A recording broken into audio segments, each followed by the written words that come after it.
man, it is still super, super early.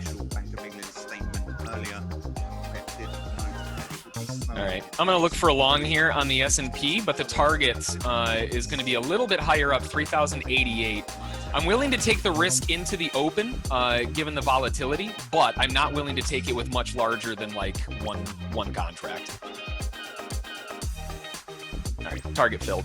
So it was a good trade, but with this amount of whip back and forth, there's no way in hell I'm putting more than one contract on. There's way too much risk.